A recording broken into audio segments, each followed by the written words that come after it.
Okay, Bismillah, let's go to advice number 4. Set ambitious goals for you and your family. Now, subhanAllah, with this lockdown and self-isolation, many people have a chance now to reflect and think about their life and to reevaluate what is their goal in life, what is their ambition in life, what do they really want to achieve.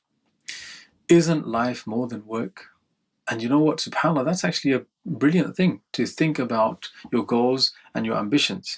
And in fact, what I would advise you, and this is my advice, is that during these times that we are stuck at home, to think about daily goals that will help shape our path to securing our ambitions in life.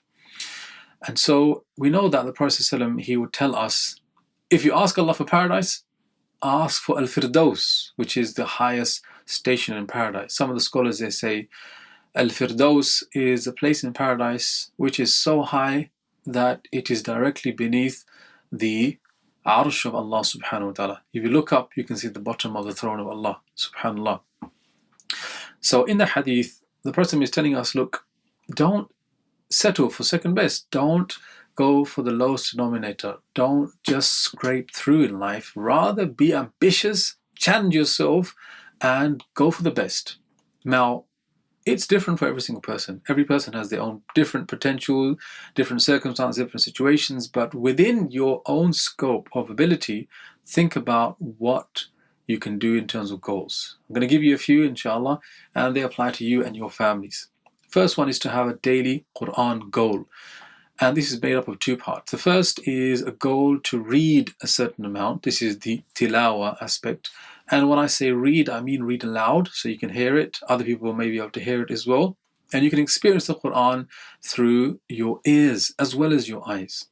And the second part is the reflection part. And that will happen by reading a translation. So both of these are going to be done side by side. The first is to read. How much should you read? I suggest reading 4 pages a day, which is going to allow you to finish the whole Quran within 3 months, which is amazing. 1 Quran khatam on your account of good deeds every 3 months. That's 4 times in a year, and over a course of a lifetime, that's a huge amount of reward. But also want to reflect.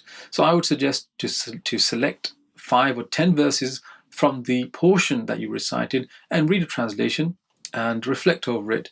Try to digest it and maybe read it out with your family.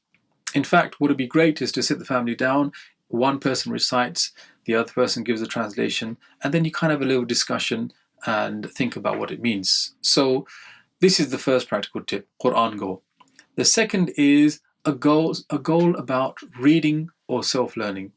Again, in these times you could carve out some time to study something that you never studied before, maybe the seerah, maybe another language, maybe you want to study Arabic language, tajweed. So have a way of taking advantage of the free time by self-learning. Online, there's so many different webinars going on now. There's lots of online portals that you can sign up to, and you can get free, information, free knowledge. So let's take advantage of that and set yourself self-learning goals. The last is to be an early riser, to